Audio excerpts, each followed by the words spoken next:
కేసీఆర్ చేసిన పోరాటాలు, బీఆర్ఎస్ కార్యకర్తలు చేసిన త్యాగాలను తెలంగాణ ప్రజలు ఎన్నటికీ మర్చిపోరని BRS working president MLA KTR పేర్కొన్నారు. కేసీఆర్ ప్రజల గుండెలో ఉన్నారని కొనియాడారు. ఆయన నాటిన మహావృక్షమే బీఆర్ఎస్ అని ఎవరూ భయపడొద్దని, రాబోయే రోజుల్లో మన పార్టీకి మనకు ఉజ్వల భవిష్యత్తు ఉందని భరోసా ఇచ్చారు.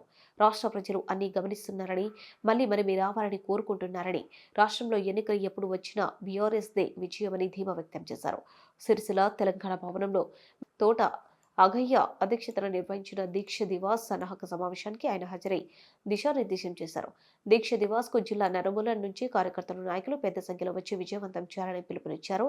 రాజకీయ జీవితంలో కష్టాలు రావడం సహజమని, అవి దాటుకుంటూ ముందుకు వెళ్లాలని శ్రేణులకు నిర్దేశం చేశారు.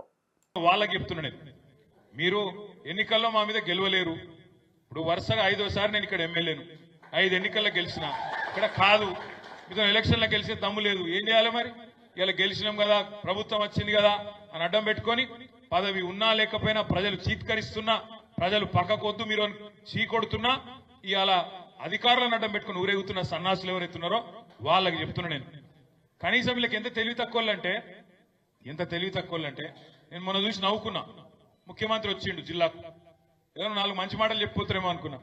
ఈ ముఖ్యమంత్రితో బాధ ఏంటంటే, ఆయన బాలల దినోత్సవం కోతే కేసీఆర్ని తిట్టుడు, బాలల దినోత్సవం కోతే చార్మినార్ కాడ రాజీవ్ గాంధీ సద్భావన యాత్ర కోతే అక్కడ కేసీఆర్ని తిడతాడు. ఆఖరికి ఆయన బర్త్డే చేసుకుని యాదగిరిగుట్టకు పోయిన ఆ రోజు కూడా కేసీఆర్ని తిడుతుంది.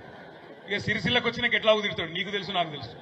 ఇక ఒకటే తిట్లు. ఏమున్నది పరిపాలన? సంవత్సరం చూస్తే ఏం జరుగుతున్నది? కేసీఆర్ దేవుని మీద ఒట్లు, కేసీఆర్ ను తిట్లు, హామీలకు మాత్రం తూట్లు. ఏమున్నది అంతకంటే పీకింది? నువ్వు మీరు ఆలోచన చేయండి. దేవుళ్ళ మీద ఒట్లు, కేసీఆర్ కు తిట్లు, హామీలకు తూట్లు.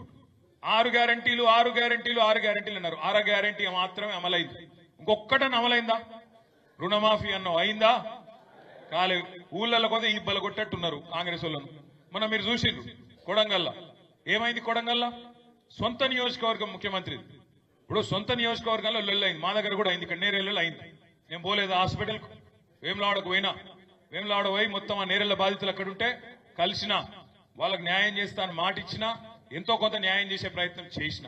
సరే, మీరు దాన్ని రాజకీయం చేయవేనరు, ఎందెందో చేస్తామనుకున్నారు. ఆఖరికి మళ్ళీ అదే నేరేళ్లలో నాకు ఆ గ్రామంలో కూడా బ్రహ్మాండమైన మెజారిటీ ఇచ్చి మా నాయకులందరూ తంగలపల్లిలో, ఆ గ్రామంలో ఉండే దళితులు, బీసీలు, ఆ గ్రామంలో ఉండే ప్రతి వర్గం మళ్ళా కేసీఆర్ గారి నాయకత్వానికే, మీరు ఎంత రాజకీయం చేయవైనా మళ్ళా కేసీఆర్ గారికే ఓట్లు కూడా వేసిండ్రు.